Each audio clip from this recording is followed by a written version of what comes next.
Welcome to episode 95 of the Fly Route Podcast. I am your host, Anthony, aka Tony Playboy, aka Purdy Little Lies, aka Purdy Woman, and I am here with the guys. Y'all got any AKAs for yourself? AKA Twig Street Baby, mac and cheese. I'm gonna say no coordinator needed this week with a little bit of no bass in my voice this week. It's Cliff, aka the Glove, aka the boys got another one out the way. Sam, aka Aaron Judge, is a Yankee for life. I don't know if y'all saw it. 9 years, 360 M. That boy got paid. Not a baseball podcast, but gotta shout that one out. That boy got paid. Hey, Cliff, I like that mug. Now I ain't gonna hold you. Hey man, get at me, man. Hey. All right, so we got an exciting show for y'all, breaking down an exciting week 14. Before we get started, make sure that you like this video and follow wherever you're listening at the Fly Route Pod. We are live every week, 6:30 p.m. Central on Facebook, YouTube, and Twitter. Let's get right into our most surprising and disappointing fantasy performances of week 13. What's popping, Cliff? So I had a solid little list here. Because some of them personally hurt me and some I benefited from. But I'm going to have to give the most impressive, most boom player this week to Jalen Hurts. He went crazy. He had 380 passing yards, 3 passing touchdowns, 12 rushing yards, and a rushing touchdown. Had about 44 points in most leagues. So he went crazy. I played against him. It hurt. So I mean, I got personally victimized. Yeah, it hurt, man. But my runner up, and I feel like I always give him it when I do the player of the week. It was Amon St. Brown for the Lions. Yeah, 11 catches, 114 yards, 2 touchdowns, and about 34 points. Like. Jared Goff don't got nobody else out there. He's just different, man. Like he just finds a way to get open, and he's getting targets. Like he's getting targets. Yeah, he hurt me this week. And then I had some other ones, but I had Devontae Adams on there, Joe Burrow. Those guys went crazy, but I'm gonna give the nod to AJ Brown because of the game and because of the results after the game. He had eight catches, 119 yards, 2 TDs. He had about 32 points in most leagues. And it was just the performance. Like, it was just not just the numbers. It was the performance and the statement.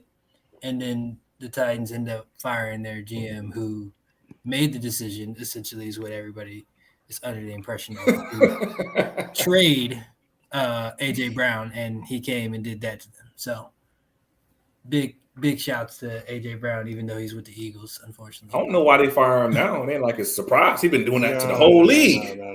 I mean, I think it hit different when he do it on y'all head. Yeah, but he's been doing it to the whole league. It don't matter, bro. It hit different when he do it to you. So now I get the way he did it. It didn't even. He could have just took a slant to the crib. Like none of his touchdowns were like, nah, like. He like bullied him on the first jump, then he muscled him on the second jump, and then he was just dominating the entire game. The catch he should have had was on the sideline. Like he dominated the game, and I love his celebration. So the celebration was funny as fuck. He was giving them work. Like you shouldn't have traded me work. Like the celebration was pretty much like the celebration he did was like I'm a whoop you, but I still love you. Like that was essentially the celebration. Like I still love the Titans. Like I still love y'all for drafting me and all that, but y'all go feel this. Yeah. My bus players this week. Jalen Waddle with 1 catch for 9 yards. He got hurt. Points. He got hurt, but never really ruled him out. He came back in the game at one point, ran a route. Yeah. That's when he got his first catch. They threw him the ball. He came back in. But they never actually ruled him out because I had him in like 2 leagues and they never actually ruled him out. He was just standing over there like walking around, like not going back in. But that don't hurt. I'm gonna go with my second one. It's Derrick Henry. I mean, he had and back to that game, he had 11 carries for 30 yards, 2 catches for 8 yards. Ended up with like atrocious 5 points. Like you just can't do that. That's your Derrick Henry. And Travis Kelce hurt me personally. Like you supposed to at least score a touchdown.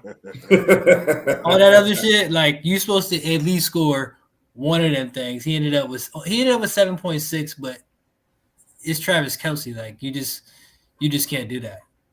And he cost me. There was some other guys. Jeff Wilson had 0.3 points, which was like really embarrassing. And then George Kittle only had 4.2 this week. So some big name guys that have been performing at a high level had a very down week this week. All right, bet. We got T.O. with the RPO next. Yeah, so getting into this RPO, got the first question here for Ant. So the 49ers, are the 49ers Super Bowl dreams over? Run or pass? All right, I'm going to pass on this. Keep the dream alive, Niners Nation. 2 reasons. 1, the Niners don't ask a lot of their quarterback. Like, we saw them make the Super Bowl run with Jimmy G making like 7 passes a game in the playoffs. Yeah, that was like they completely hid this man, right? They can do that with Brock Purdy. It's not super likely, but he would not be the first Mr. Irrelevant to come on a team with an amazing defensive run game and get carried through a Super Bowl. Sound like Brady. Yes, sir. Yes, sir.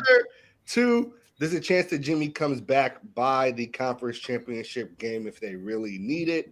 We'll see what happens with that because he does not need surgery. So I say keep the hope alive. Pass on that. The Niners have the team.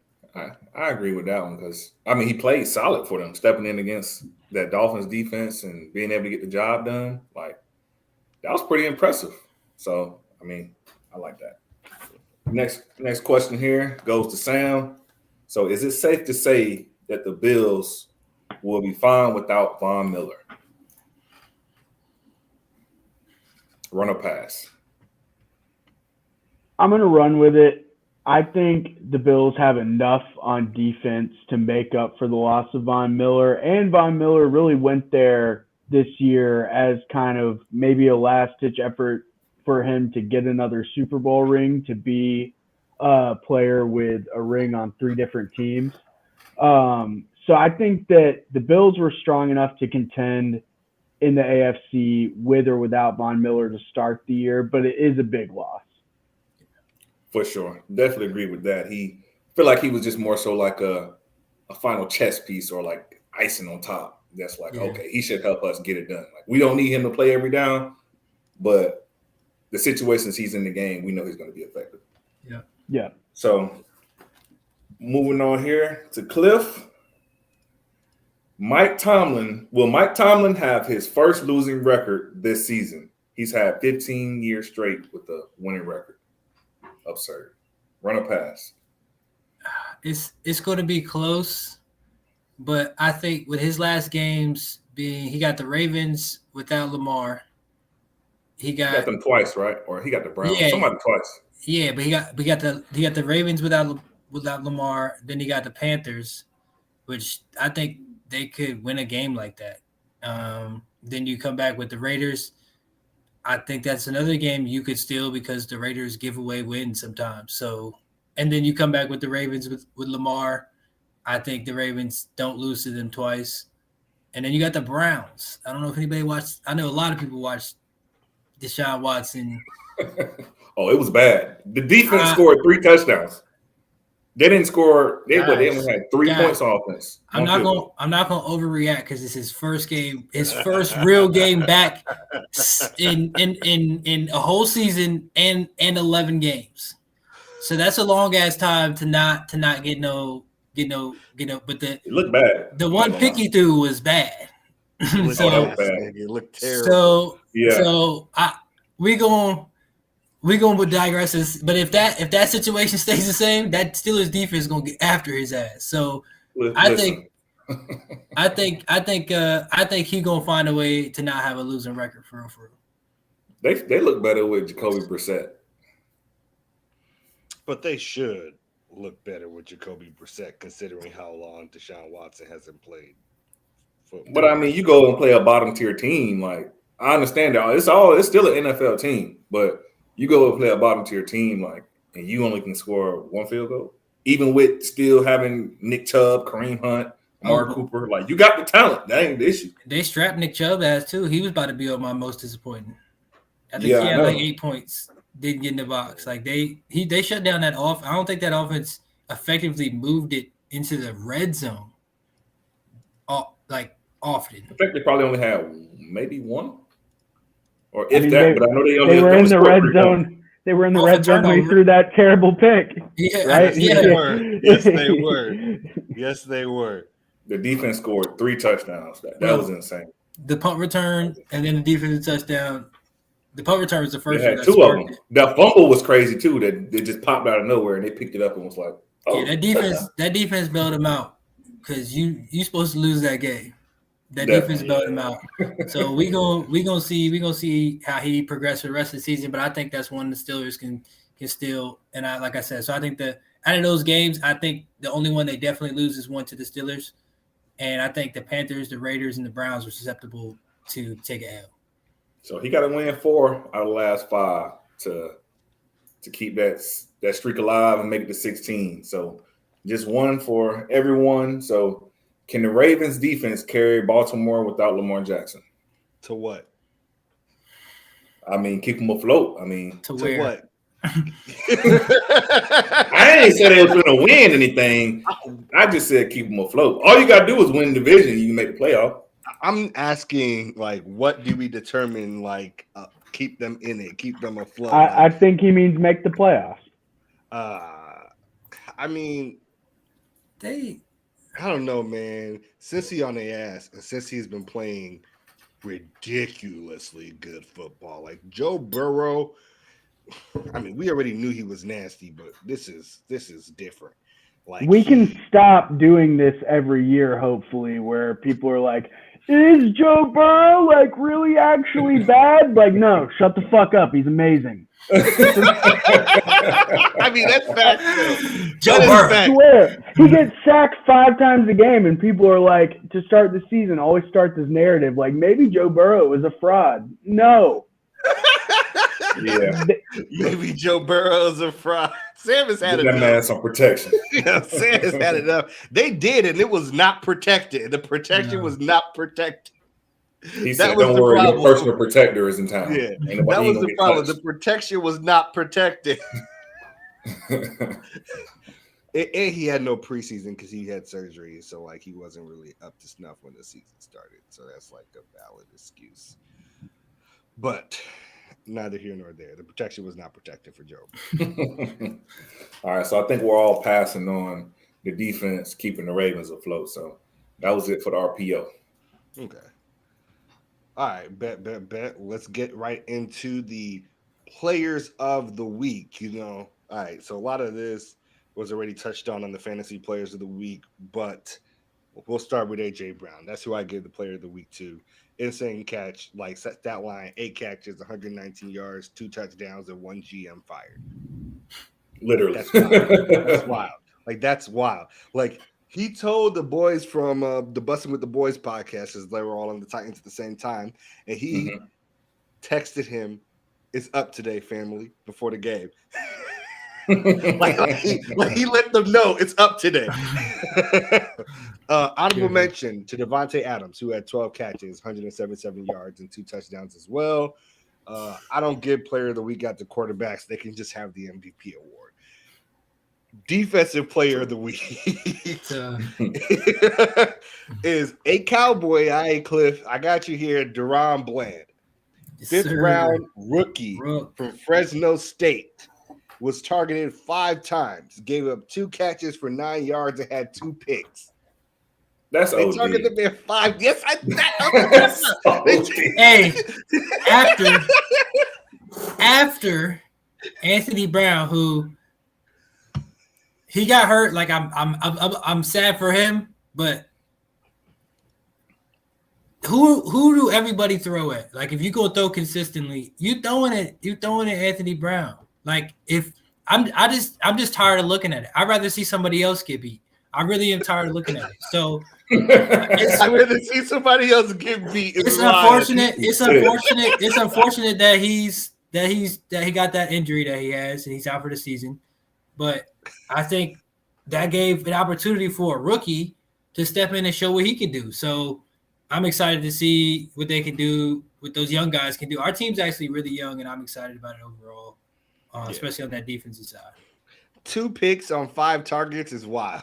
That's all I'm trying to say. 2 picks on 5 targets is crazy. And they was both some nice plays too. Yes. Special teams player of the week, Mona Donovan Peoples-Jones, wide receiver / punt returner for the Browns, ran back a 76-yard punt touchdown. Basically is the difference between that game for them against the Texans. So those are your players of the week. We will go right into, we got the news with T.O. Yeah, so buckle y'all seats in right now. Get strapped in. So obviously we just talked about the Bills losing Von Miller for the season out with the ACL tear. Originally he was assuming that, hey, I'll be back for the Jets game. However, turns out towards ACL, so he's out for the season. Jimmy G has a Liz Frank foot injury. It's not going to be. I saw it was a Liz Frank. They thought it was. It's a fracture, but it doesn't need surgery like a Liz Frank would, which is why he can make it back in time. Yeah, okay. Dodged it narrowly. Like, no, for real. Like, so we're in the realm of that. But like you said, 7 to 8 weeks, and he'll potentially be back for a playoff push. So some more big news here is the Rams claiming Baker Mayfield off of waivers. Other big news is that Sean McVay stated that Matthew Stafford has a spinal cord contusion. So not sure how serious that, but I mean, it sounds serious. Yeah, that sounds very serious. Not sure if, you can come back from something like that. That's what it sounds like. But it sounds like if he doesn't get surgery, he'll never play football again. Yeah, it sounds pretty bad. Hopefully, prayers up to him that he gets healthy. We know that he's one of the toughest to ever play the game and, fought through many injuries. But they only owe Baker like $1 million in guarantees for the rest of the season. So why not give it a shot? I guess. And then also Lamar has a PCL sprain, which we spoke about briefly as well. The Panthers active defensive end Henry Anderson, they opened his 21-day practice window. So he said that he suffered a minor stroke that left him hospitalized for a couple of days. So glad to see he's getting back on the field and healthy. Also, big news for the Bengals. Joe Mixon was a full participant for the Bengals coming off of that concussion. You got the Browns signing Jalen Darden, who was just released by the Bucks. And they also signed linebacker Reggie Ragland. But they also placed Anthony Schwartz on IR due to a concussion. And then we spoke briefly as well about the Cowboys not offering OBJ a contract after a 2-day visit. We have the Broncos signing defensive lineman Elijah Garcia. Davis Mills finally getting back in the starting rotation for the Texans as well. And they also waived defensive lineman Michael Dwumfor and claimed defensive lineman Taylor Stallworth off waivers from the Chiefs. Then you also have Trevor Lawrence is day-to-day with a sprained toe, so big news for Duval County. And you have Derwin James status up in the air with the quad injuries for the Chargers.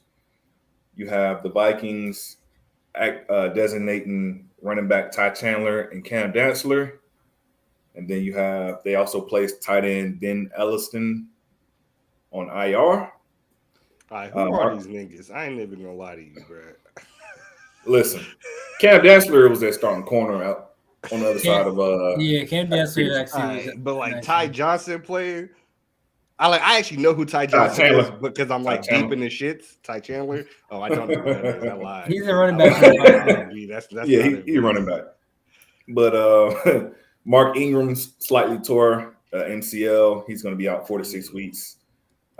Giant safety Xavier McKinney, he may get the pins removed from his hand, so he probably not going to be playing. But big news for him coming back.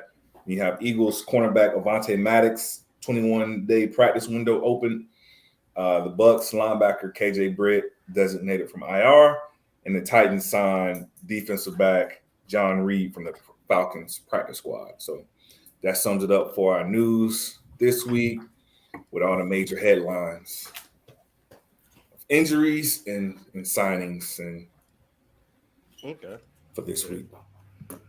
All right. So what we got next? We got the 5 fly with Sam. Yep. So we got the 5 fly. This is for our people interested in sports betting. I'm going to give the guys 5 games that are happening this week. We're going to talk about the lines and who we like in each of those games. So the first one I have is in the first slate of games on Sunday. It's the Lions as 2.5-point favorites at home versus the Vikings. This game is interesting because Detroit is 5-7. They are favored against the 10-2 Vikings, but Detroit's been really hot lately.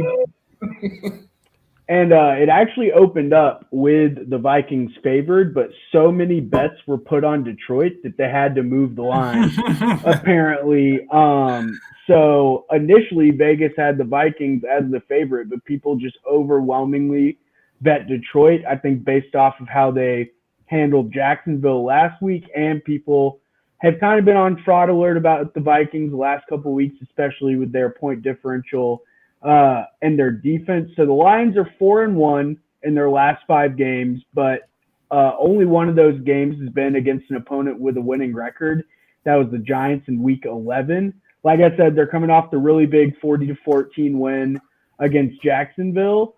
So what do y'all think? Do y'all like the Lions as favorites at home, or do y'all think that the people so quick to bet the Lions based off this hot streak are kind of overvaluing the last couple games? No way the Lions. Okay, I want to say no way, but I would take the Vikings as a dog because they're like almost the best team in the NFC. Like, this is one of the moments where when you follow the money. This is why Vegas always wins, because they see some shit like this and they're like, well, boys, the Lions are favorites now, right? Because you put all your money on the Lions. Like, nah, like absolutely not. And like, I don't even want to be disrespectful to the Lions because like they are doing very well for themselves. But no, listen, yeah. I'm riding with the Lions, man. Like, it's about damn time, bro. We seeing something, some life out of them that we ain't seen, and who knows how long it's been. So I'm a ride with the Lions. Like, last time we didn't choose the Lions, it was against the Packers. Yeah, but the Packers are good. Yes, that's a fact. Yeah, like to be fair. I wanted to make one point about the win differential thing about the Vikings being frauds. You understand the Vikings have lost 2 games, but they lost 2 games to 2 really good teams by like 30 points apiece. Like, that's why their win differential is messed up. It's because like the 2 games they lost, they got blown out by like the best team in the NFC, and then the other team they lost to was still a good team. And then be the second best team in the NFC. Okay, so that's all I'm trying to say. Like, the teams they lost to were like the best teams in the NFC, and they got blown out by 30. And the other games they're winning are like 1 possession games, maybe 1.5. Like, the point differential thing is massively overrated because I wish Jameson Williams would come back. Yeah, I wish Jameson Williams would come back for the Lions, and I honestly think that. It's what, 2.5 points? Yeah. Lions by 2.5. I'm riding with the Lions, man. Last time they played at the Vikings. I'm sick. At the Vikings beat them 28-24. They can put up points. And I know their opponents the past few weeks haven't been anybody, but they did beat a potential playoff team with the Giants when they were doing better also. And they played the Bills well. They didn't win, but they played them well. They've competed in games, and the Vikings are fraud. I said this. I've been on this. They just always find a way.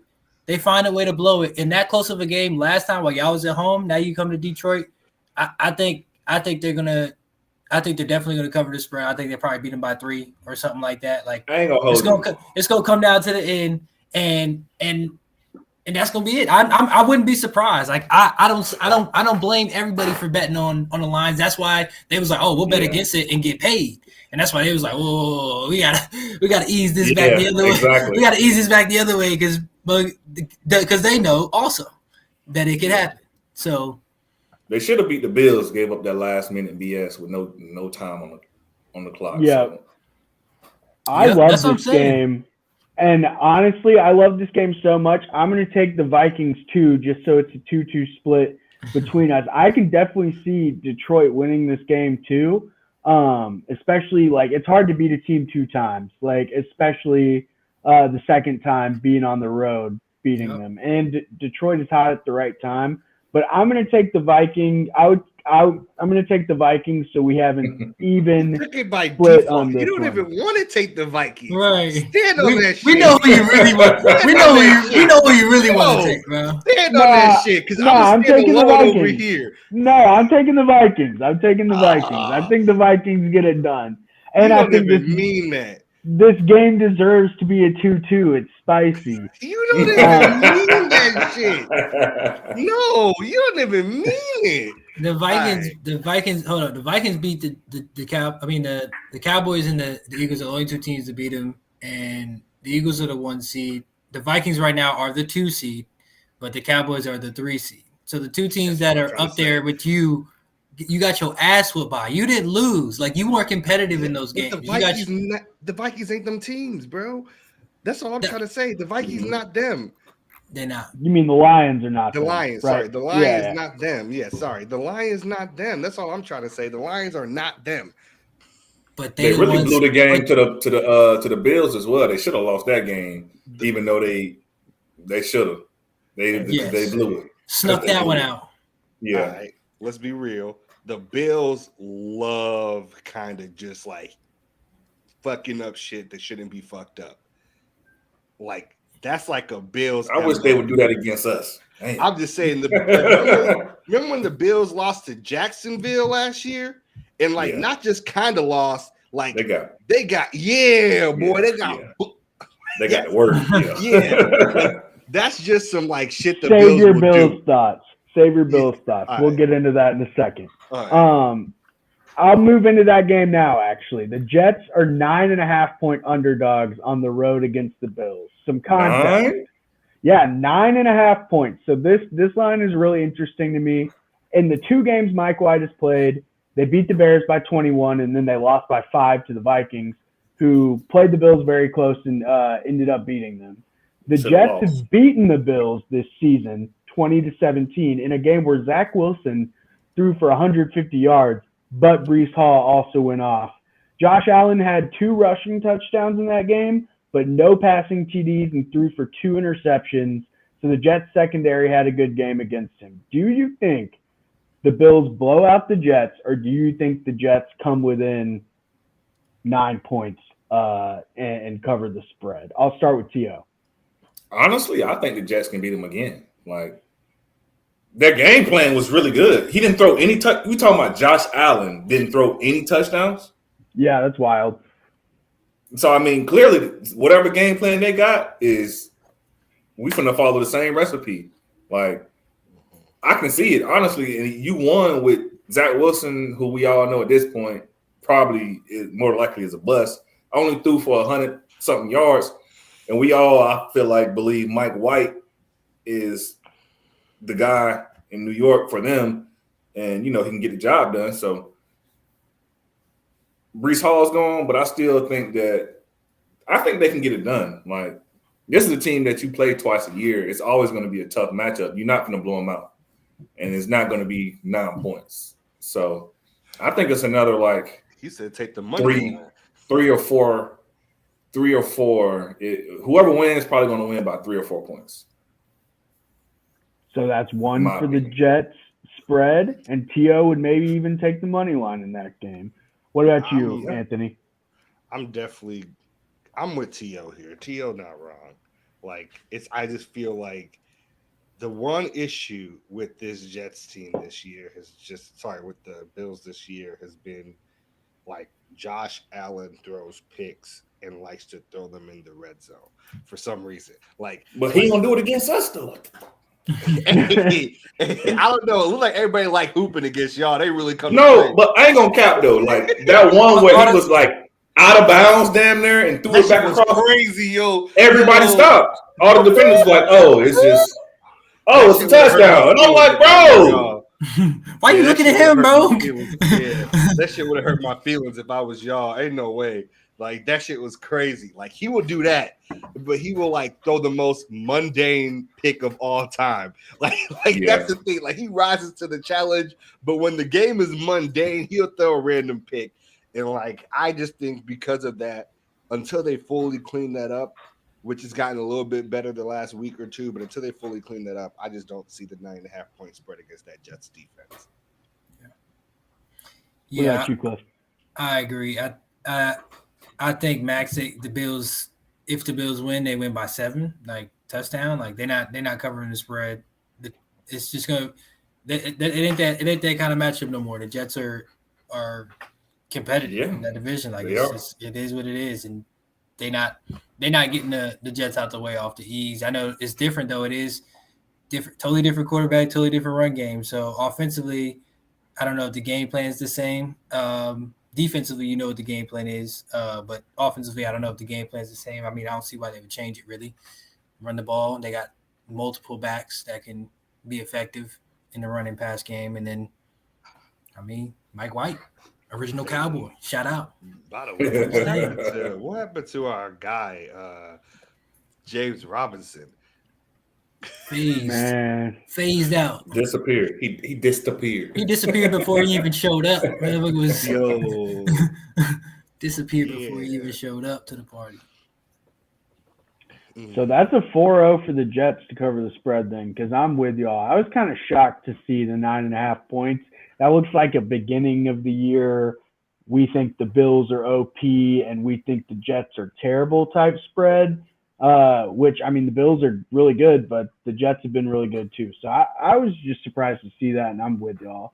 The third game we got is Seahawks are 3.5 point favorites at home against the Carolina Panthers. So the Seahawks started off great, but they've been sliding a bit. They've lost 2 out of their last 3 games. They played a really close game last week against the Rams without Matthew Stafford or Cooper Kupp. They got the win, but definitely closer than they would have liked it to be given the circumstances. And the Panthers are 3-3 since they fired Matt Rule, but all of their losses in that span have come on the road, and they are on the road in this game. So that might factor into what you think about it. But do y'all think that the Seahawks cover the spread and can win this game by 4 or more? Or do you think the Panthers end up winning or making it like within a field goal game? I'll start with Cliff on this one. I think the Seahawks will win this game by 4 or more. I just can't believe in the Panthers. I just can't believe in the Panthers. I just don't know. And the Seahawks, Geno's been playing really good. They're not a bad team. Like, they're a potential playoff team. Like, they're not a bad team. Do I think they've had some close games against maybe some teams that they probably shouldn't have, but Geno's playing really well. I think they'll cover that 4 points maybe type game that they win by like 4. I'm taking the Seahawks. What about you, T.O.? Yeah, I'm gonna take the Seahawks on this one as well. I got to ride with Cliff. Like, every point he said is valid. It's crazy to even think that to be like where they're at this point in the season. It's just, it's crazy to even think, like, once we heard the trade go down, oh yeah, they're in rebuild mode. They, playing for draft picks, and they're like, nah, we making the playoffs. What y'all talking about? Geno out here turning back the clock to West Virginia times. So, yeah, I got to ride with the Seahawks on this one. Like Panthers, I just can't get behind. They have a really good defense, though. Their defense is always nice, but the offense for some time has been an issue. So I just don't see them putting up enough points to be within 4, I guess. So yeah, I like the spread for the Seahawks. Yeah, I'm with you there on the Seahawks. Like, I can't. I would never put any money on the Panthers this year. That's a bad bet. Yeah, bro. Like, I like that. That's just really it for me. Like, I just couldn't do it personally. Like, I don't think I could turn, look at my girlfriend, and be like, "Yo, I lost money betting on the Panthers." That ain't something you can just be okay with. Yeah, no, I just can't do that. Like Kenneth Walker going down is interesting, and then DJ Dallas having a high ankle sprain on top of that, and the fact that this offense is really predicated off the run game would make a person who like is willing to care about those things in this situation maybe have some pause. But I personally can't look at you and say like, nah, I put some money. No, I can't. I just can't. If we was talking like 7, 6.5 points, I mean, we might be able to lean a little bit, but no. And I still would have a hard time looking at you and telling you that I did it. So I bet on the Panthers. Yeah, like it's like also like just on the realest part of this, I can. Like I would have trouble. I can't do it. That's just really it for me. But so no, I'm with everybody else. I'm with y'all too. And it would really suck if the Seahawks got our hopes up by starting off as hot as they did and then lose a game like this that you at this point you've built the hype up. Like you are supposed to win this game. Like this is a team that traded their best player and fired their coach and like all their coordinators halfway through the season. Like you should win this game. I think I saw that Dante Foreman was maybe limited in practice today. So the Panthers might be limited in their run game. They still have other guys, but that's something to be on the lookout too for that game. The fourth game I have is the 49ers are 3.5-point favorites at home versus the Bucks, even without Jimmy Garoppolo. I think it's safe to say that even without Jimmy G, the 49ers have the potential to be one of the most dangerous teams in the league. They have an insane defense, and they've really started trending up really when Jimmy G took over, but even more so since they got Christian McCaffrey. Bucks are coming off a crazy comeback win versus the Saints just a week after the 49ers shut that same Saints team out completely.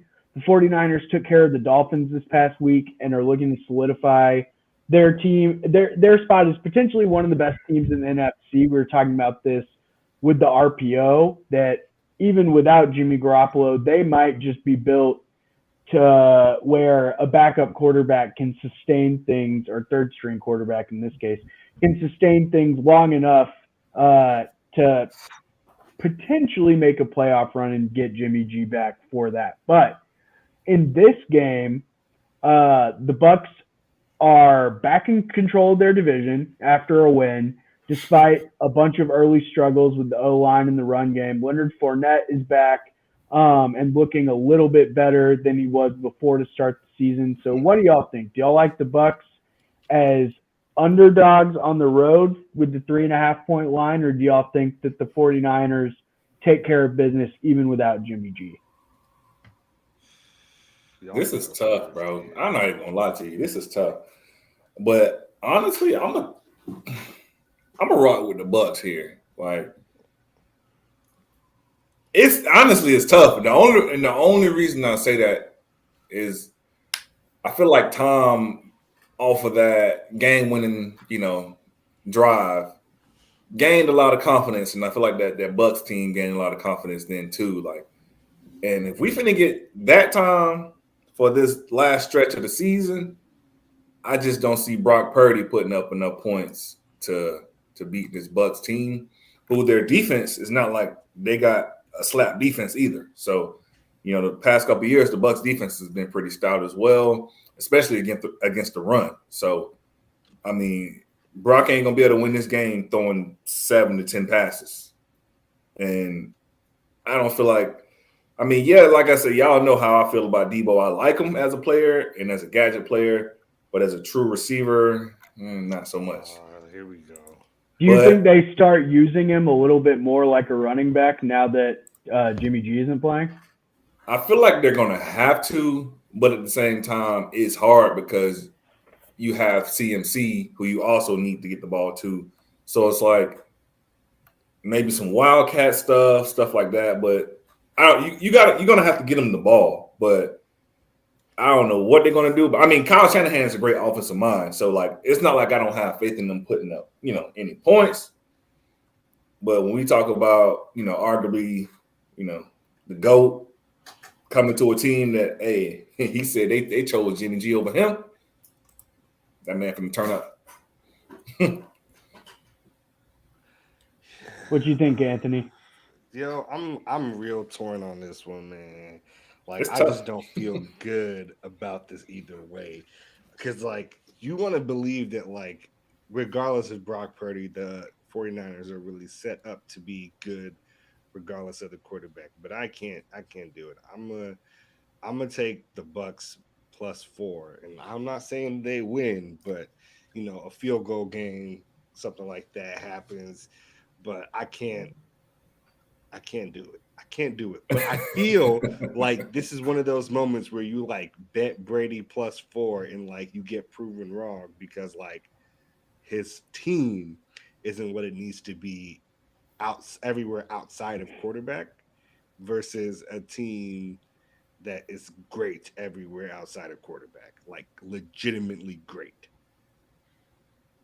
Yeah. I feel like Tom just has to push the pace. Like keep a mismatch. Once you find a mismatch, exploit it. And I feel like that's what he's been great at his whole career. Like, don't allow them to sub. You get them in something, just keep on. Like, I mean, honestly, he's pretty much like an offensive coordinator on the field or a coach on the field, whatever you want to call it. So, honestly, I got faith in Tom. Like, and when it comes to late game situations, and Cliff can tell you, even in the Super Bowl, they was like, oh, they laugh and kick in, and we was getting our ass whooped, I ain't gonna lie. But all I could say was we got Tom. Like Cliff will tell you, that's all I kept saying. And they talking hella shit to me, and I'm just like, we got Tom. We got Tom. That's all I kept saying. So honestly, I feel like I just can't bet against Tom at this point. I mean, I know what he can do, so I just can't bet against him. It's hard. It's still a tough decision either way. I knew fucked up. Why would you pick this game? I knew T.O. was going to go with Tom, but I'm going to rock with the Niners because I think they both have solid defenses, and I don't think the quarterback is the difference in the game.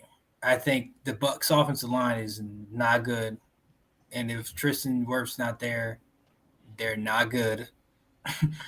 And the 49ers most of leads the league in sacks right now. So like they're gonna get after Brady and get him uncomfortable quickly, and he can't go nowhere. Once that pocket collapses, Brady is done.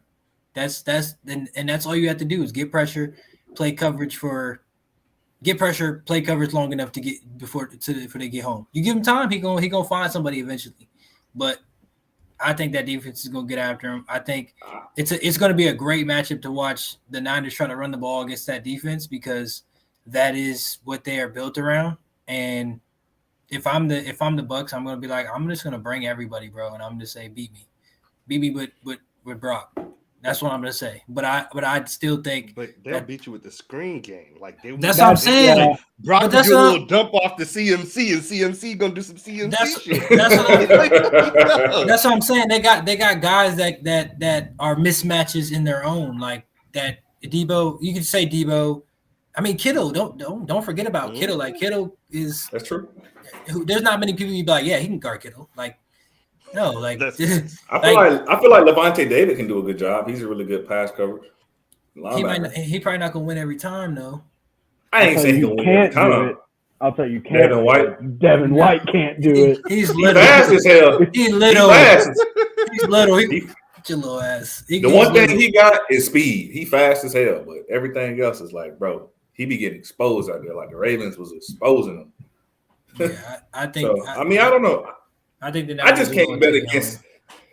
I feel just- it. I feel don't it. know. It is a tough one. Like I'm not 100% sold. Like I wouldn't. I thought about this. I'm glad I got to hear y'all opinion because I was unsure at first. But I'm like, I was like, yeah, Brady. That offensive line. He needs an offensive line, and the fact that they're 6-6, like I mean, he's been able to have, they haven't scored. Their biggest points was 31 or something in the game, but they've been scoring like they maxes like they averaging like 20 a game.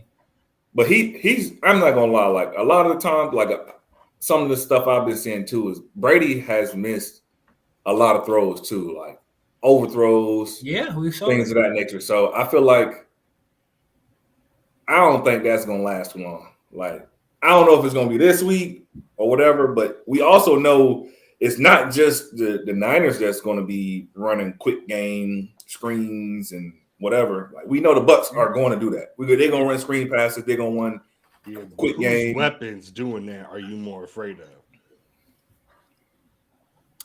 God, the answer is you ain't need to take that long. You really ain't. Come on now. I mean, the Bucks. You can run a screen too. You can run a screen. More afraid of the Bucks? I can run a screen to Kittle, Debo, or CMC, and I'm afraid of all those guys before one guy running a screen for the Bucks.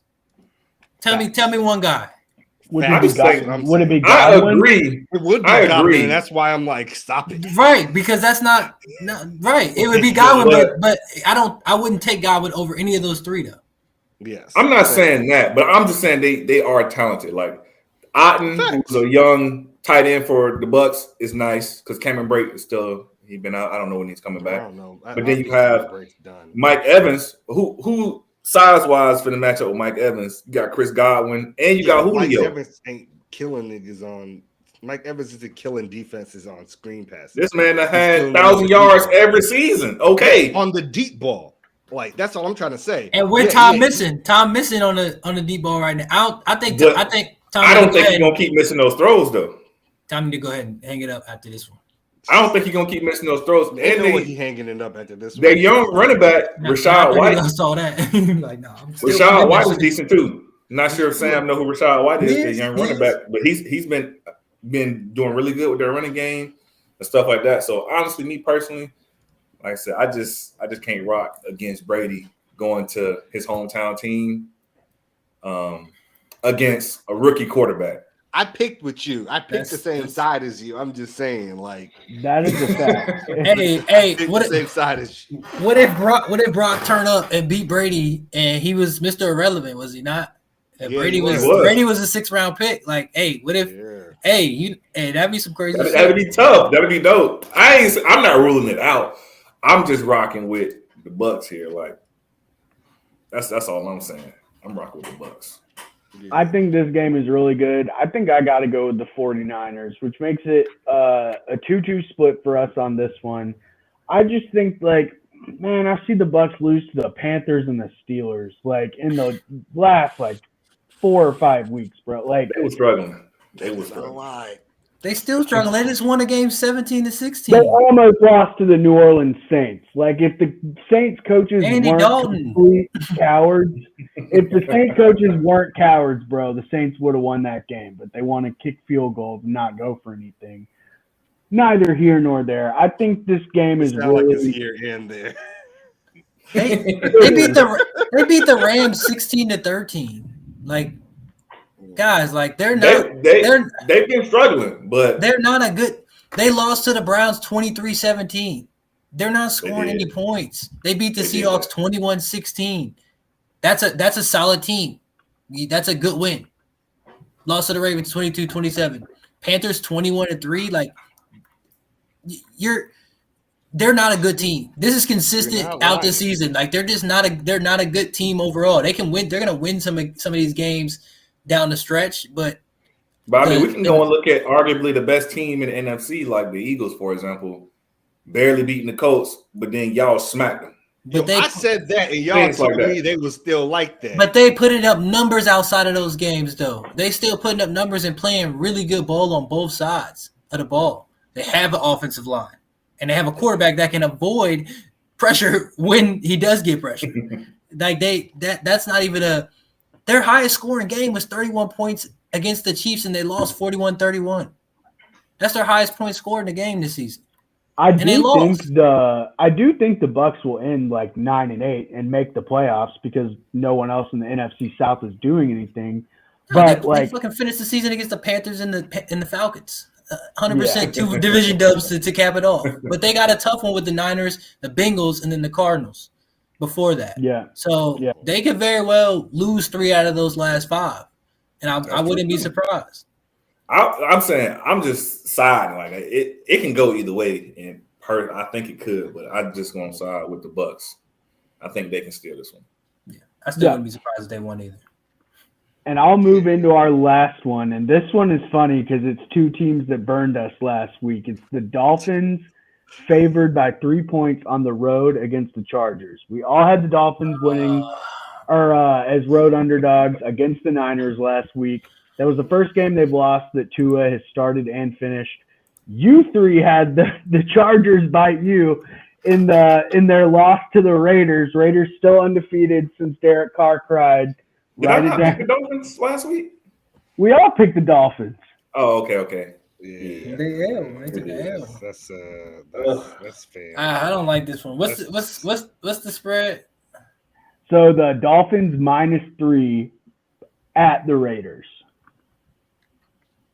At the Raiders? Chargers. Sorry, Chargers. Okay, at the Chargers. Man, I want to believe in the Chargers so bad, and I want to believe in Brandon Staley so bad because, like, Brandon Staley, when he first came on the scene, kind of gave you like an affect that you really liked, but now he's just like Dolphins head coach Mike McDaniel. Mike McDaniels, yes. Now he's just Wish Mike McDaniels, and like it's a bad look. like he gave you that affect that it was cool, but now he just feels like Wish Mike McDaniels. I'm not gonna lie.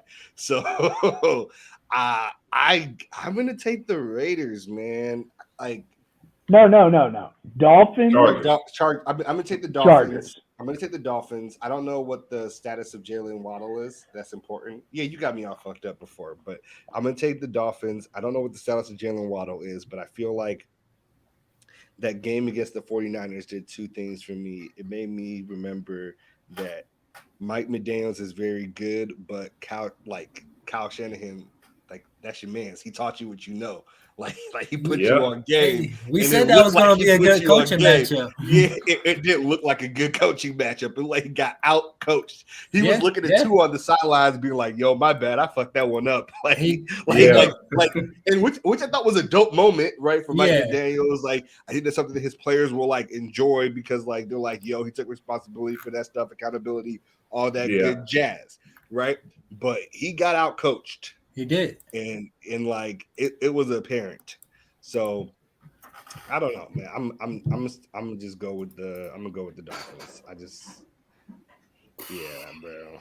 Man, this one's tough too because I feel like the Chargers be selling, bro. Like selling like the mid, bro. Like, they be selling it. And we had such high praise for them before the season. Like this roster was loaded, and I mean it still has a lot of talent.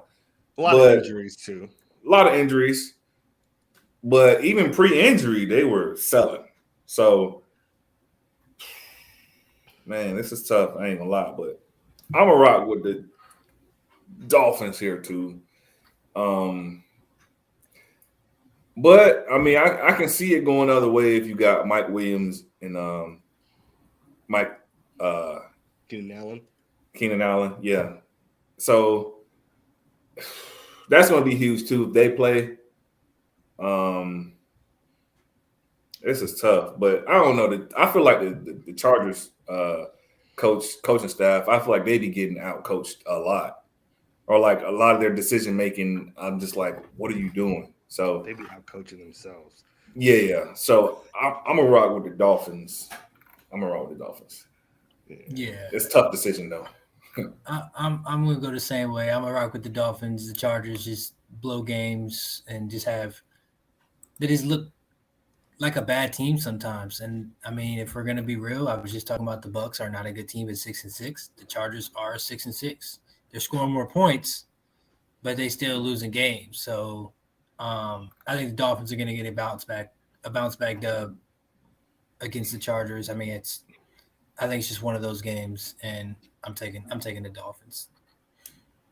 I'm with y'all. That's a 4-0 for the Dolphins, which I think leaves it to where we have 2 splits and 3 4-0s. So that is it for the 5 fly. Gamble responsibly and all that stuff. He said, "Don't come for me if it goes wrong." Yo. All right, yo, we got the no huddle. We're gonna play another game of Would You Rather, like we did last week. We are gonna play, player of the field. Free Jameis Winston is where I want to start off because the Saints are doing him bogus, like bogus. So I'm just saying, like, ain't like they winning a bunch of games with Andy Dalton to Free Jameis. Yeah, so free Jameis because they don't even want bro right now. So let's start with him. Would you rather have Jameis Winston or Baker Mayfield?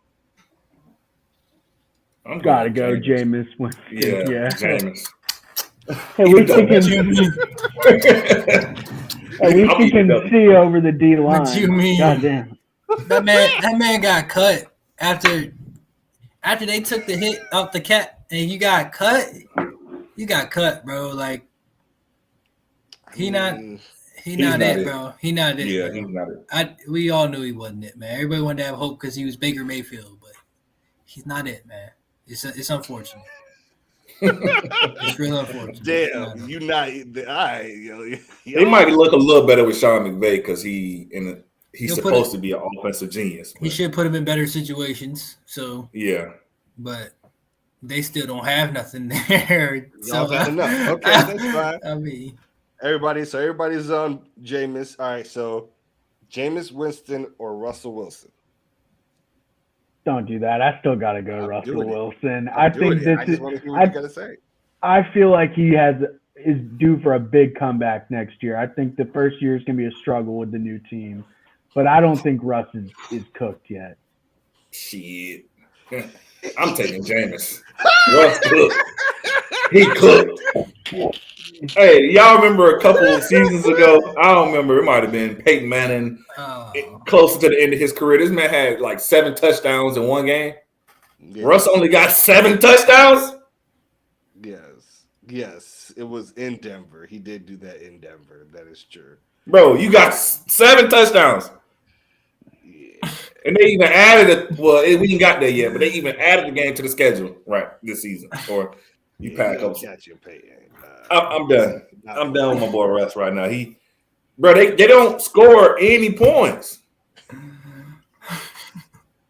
Yeah, I'm done with him. I'm done with Russ. He don't be cooking. He don't be cooking at all. So he don't be cooking. Yo, if you would have asked me this damn question when the season started, I'd have laughed and said Russ. Facts. But right now, I'm looking at their point totals, game in and game out.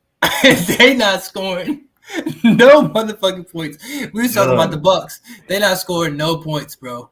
They scoring 9 points consistently in games. At least 3 or 4 times they scored 9 points. Bro, they don't get in the box. That man Russ is burnt out, bro. Before when he was supposed to be fresh off the skillet, boy, he burnt out already, boy. I'm rocking with Jameis, bro. Jameis was looking better when he was playing. I'm taking Jameis. I'm taking Jameis slinging that bitch down the field instead of I don't know what Russ doing. I'm taking it. You put Jameis with the guys that they got in Denver, they scoring more points. Balling. I promise you, they scoring more points. Ain't no damn way, bro. That shit bad. I hate it for my guy, bro. I really hope I'm wrong. Yeah, he should do the Christian thing and just get the money back. But for this purpose, I'm going James. Okay, all right, damn. Okay, Jameis Winston or Mac Jones? Jameis Winston. Sorry, T.O. That's okay. I just see a big regression in Mac Jones from last year to this year. Like, if we're going to talk about Zach Wilson, it's time to start talking about Mac Jones, because in that same game that Zach Wilson only let his offense score 3 points and said he didn't let his team down, Mac Jones only scored 3 points in that game too. They just won on a walk-off punt. But it got swept under the rug because Zach Wilson was a little prick in the post game. That wasn't even Mac Jones' fault, bro. That's coaching. Our offensive boy. Listen, Matt Patricia is some shit. Listen, he is terrible. Like dumpster juice, sewer, manure, all of that. Sewer manure. That's a new one. That's a new one. Listen, he's bad. Yeah. He's bad. But honestly, bro, I'm taking Matt. And if you look at these past couple games as well, to where like, okay, look at like Minnesota. If you just look at the past couple weeks, and you're like, okay, as compared to like the beginning of the season and everything as well, but then obviously he got hurt from some stint. But he's been balling, bro. It's just offensive play calling, is the scheme, whatever it is. But honestly, he been playing pretty good lately. Okay. You taking him over Jameis? I would, yeah. Okay. What's up, Cliff? I gotta do some research, man. He said, I gotta do some research. Hey, give me some Mac Jones facts over there. That's what you gotta do. I mean, look. Sam out here playing. He played on my man Top. Look, like Jameis ain't played, but I know that offense would be more effective with him in the Taysom Hill I think so too. I know it would. I think you're 100% right that y'all OC is fucking you. So, like, because the completion percentage is around the same as last year. The rating is 87 to 92 last year. The touchdowns, he had 22 last year, 13 picks. He's got 7 to 7 this year. You only got 5 games left. Like, he threw those picks early. But if you look at the past couple of weeks, he ain't been throwing on interceptions. Right. If he can stay there, I think, but he might end up with like 12 and 7. But he's at like 1,900 yards and he had 3,800 last year. So he's not even going to be close to that. He missed a couple games though. I think it is big on the coordinator, and I'll probably give Mac the nod because I have seen him be successful. I'll probably give him the nod just because of the situation. He been throwing 300 plus yards, all of that. It's just the play calling is so terrible, bro. The shit is ridiculous. Look, y'all struggle with that one more than I thought you would. This last one, I don't know how y'all feel about this one, but it's Jameis Winston or Ryan Tannehill.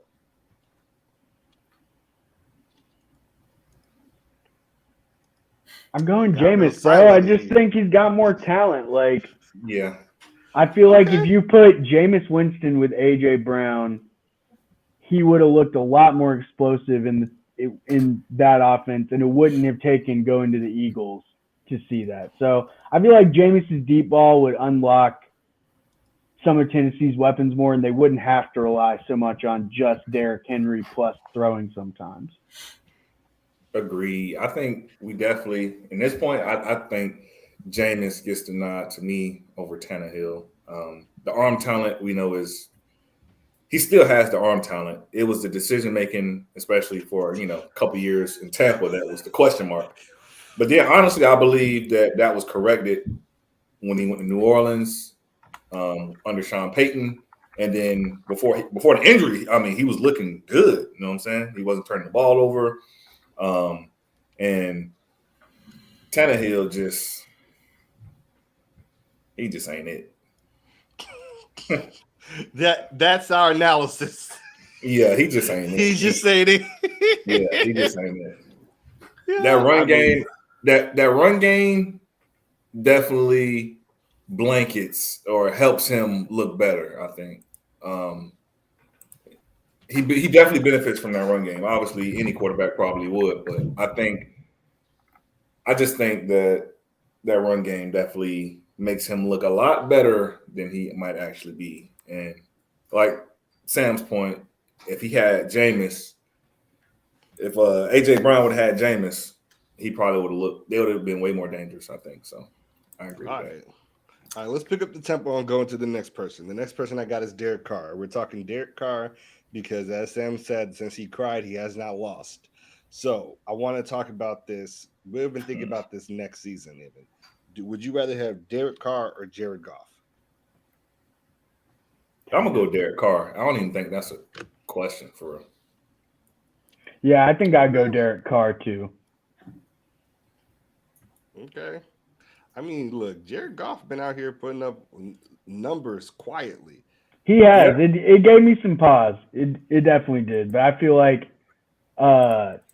Derek Carr has done it more consistently for a little bit longer, whereas Jared Goff kind of fluctuates, I feel like. Yeah, Jared Goff be looking like pure sewer manure. I gotta give Carr the nod because of his history, and I mean, Goff just hasn't OP impressed me, but his last two, he actually has played really well with the Lions. Yes, he's played better with the Lions than he did with the Rams. Exactly, like pure numbers wise. Right now, I'm looking at. Okay. Valid. Let's keep it moving. Derek Carr or Kirk Cousins? I'm sticking with Derek. Ooh. Yeah, I think so too. I feel like if you give Derek Carr, Derek Carr has Devontae Adams, but if you give him Justin Jefferson, Thielen, Hawkinson, Dalvin Cook, I feel like he's doing just as much, if not more, than Kirk. You like that?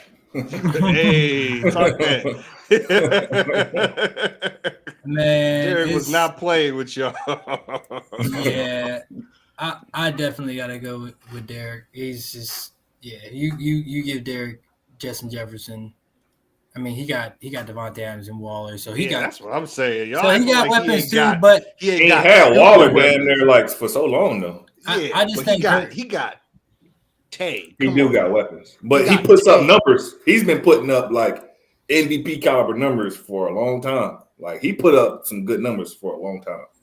Derek Carr's numbers right now are better than his. His completion percentage, his rating is 4 points higher. But other than that, like they're fairly even. Carr's got the nod though. Like, and I probably would go with Carr just because Cousins be selling. Hey, I'm gonna do this one again because prime time Cousins. I like fucking with y'all, so I'm gonna run this one again. Excuse me, Derek Carr, Russell Wilson. Derek Carr. This ain't even a question. Yeah, Derek Carr. All right, man. I hope Russell don't come back just shitting on people because I can't give. I hope he do. I hope he do, but I can't get this man no more airtime. They're not scoring the goddamn points, man. I was sick of them putting them on primetime games. Stop putting their ass on primetime games. That shit is bad, man. 3 points. Watch that shit. 3 points a quarter. I watched the USFL, motherfucker. If I want to see that shit, man. USFL. I'll see more points scored in that game. I promise you. That is wild. The USFL is a wild take. I just want to be very clear that is disrespectful as hell. Like that is disrespectful as hell. Okay, we'll keep it moving into Jalen Hurts, who's having an MVP type run this season. Let's talk about it. And not even just for this season, but you are taking a quarterback for the rest of franchise quarterback. Mm-hmm. You can pick one. Jalen Hurts or Tua? Jalen Hurts. I think he's just a bit more dynamic with what he can do on the ground. Okay. I'm taking Jalen too, just because, like you said, I feel like he's more of a dual threat, and honestly, like something that people probably have always doubted him as far as his arm talent, but he does have arm talent, which we can see, and he's definitely more of a run threat. So, and the man like squat 600-700 pounds. He's strong as hell. Yeah, I gotta go with Jalen. Okay. It's crazy because Tua stole his spot at Alabama, and all these years later, we're talking about him. Crazy. Hey. Okay. Facts. Let's try Jalen Hurts or Dak Prescott.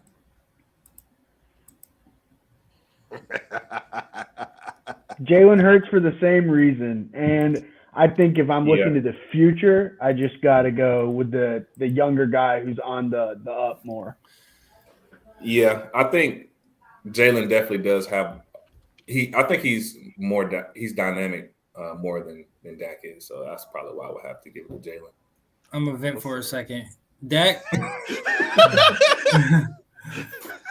Everybody's hyping up us scoring points and stuff since Dak's been back, but Dak has thrown an interception, a bad interceptions in every game he's played since he's been back, and everybody wants to give him the excuse of, well, his guys ain't running the right routes. You got the ball in your hand. They didn't throw that shit to themselves. You threw that shit. If that shit ain't open and you ain't throwing somebody open, don't throw that shit. Stop. You can't keep giving the nods. You can't keep giving the nod to them, man. I just can't keep giving it. 2 times is enough. 3, 4, 5, 6 times. I'm like, all right. It ain't open. I mean, it ain't open. So I need to see a little more. But to my point, I'm going with Jalen Hurts. I think he's just showed. Wow. I think he just I didn't showed. think you'd do it. Yeah, I respect it. I think he showed his maturity this season. They gave him the team, they gave him the weapons, and he's showing up. I mean, he's showing, and I prefer a dual threat quarterback myself. Dak, in my opinion, he's never going to put up he's never going to put up the rushing yards that Jalen Hurts does. But he can run the ball when he needs to. But he's nowhere near as elusive, quick, agile, explosive. He's not. He's bigger. He's a bigger body. I just think I got to give the nod to Jalen Hurts. As bad as it I mean, that's big. It's just real. See, Cliff said he's a realistic Cowboys fan. He actually is. You love to see it. He did, and it's true. Damn, bro, I ain't expect you to do it like that. All right. The next person we got is Jalen Hurts or Justin Herbert. Who? I feel like we should be saying Justin. I'm cooking, ain't I? I feel like it should be Justin, no question. But you got some questions? I'm going to ride with Jalen, yeah. I definitely got questions. And Justin Herbert got it.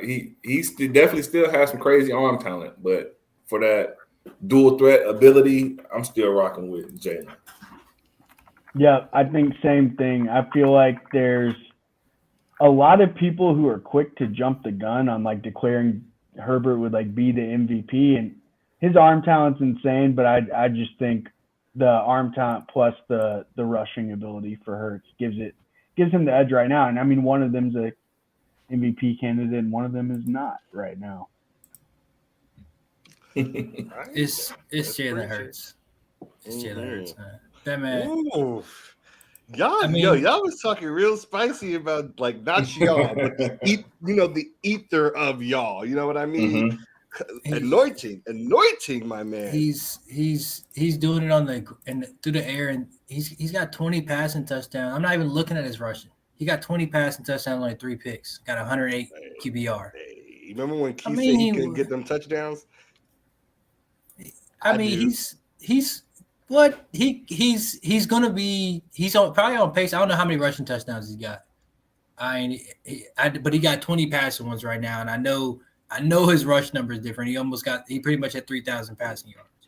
So he could low key end up at a 5,000 and a 50, or pretty damn close.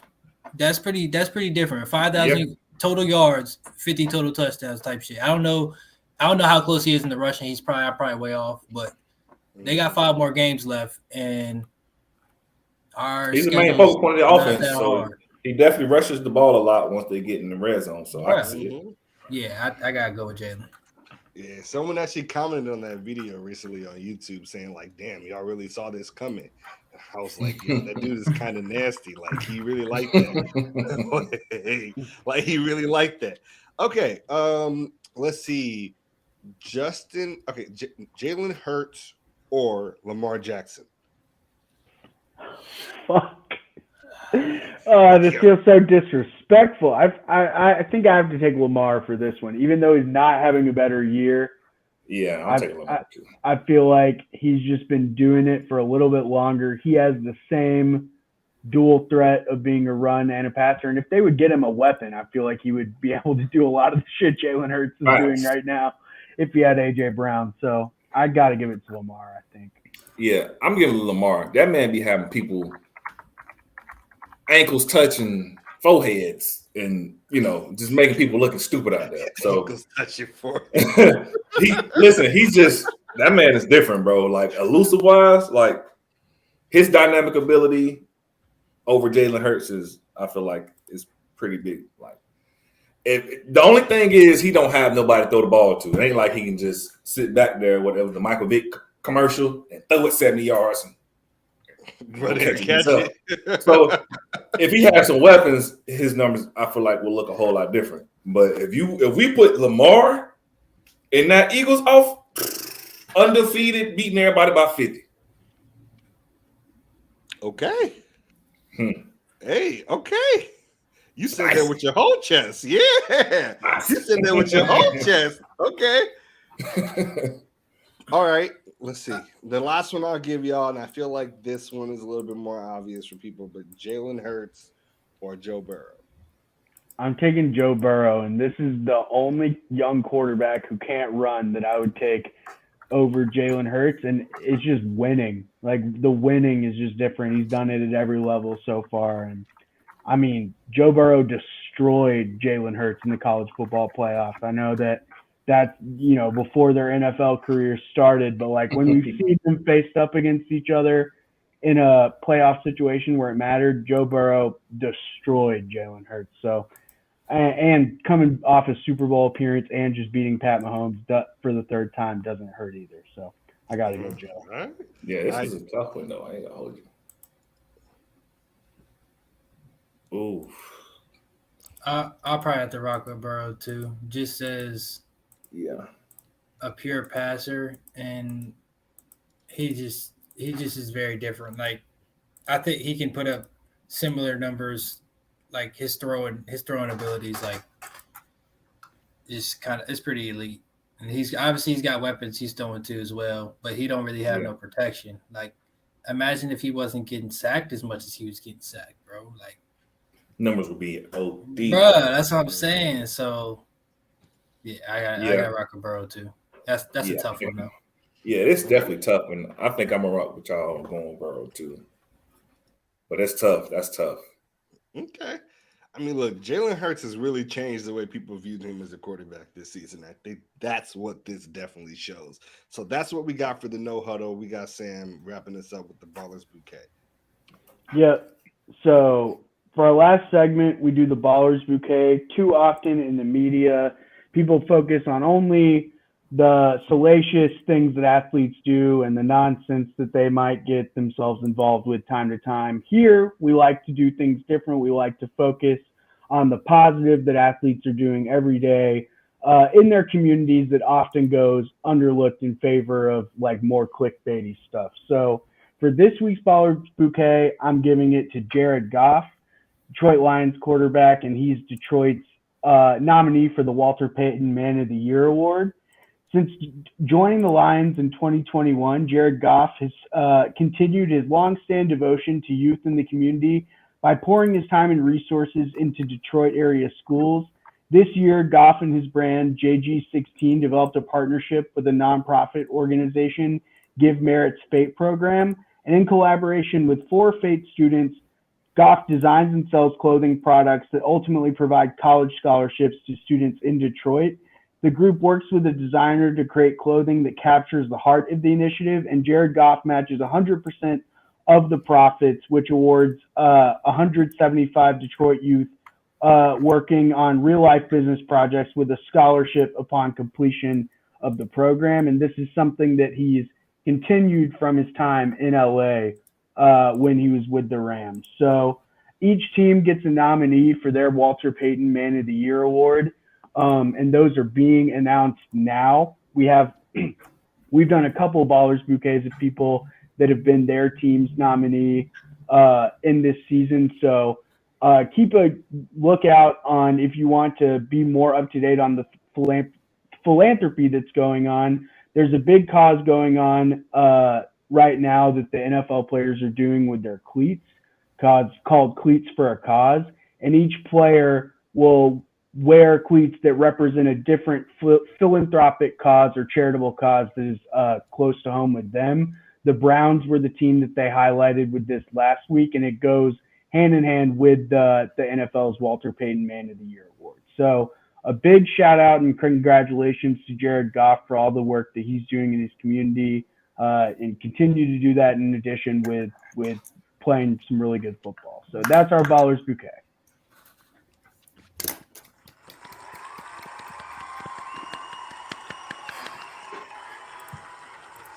All right, that's hella dope. That is it for episode 95 of the Fly Route Podcast. I want to thank everybody that popped through and listened, whether it's on YouTube, Facebook, Spotify, Apple Music, anywhere. We really appreciate y'all, and we cannot wait to bring you episode 96 next week.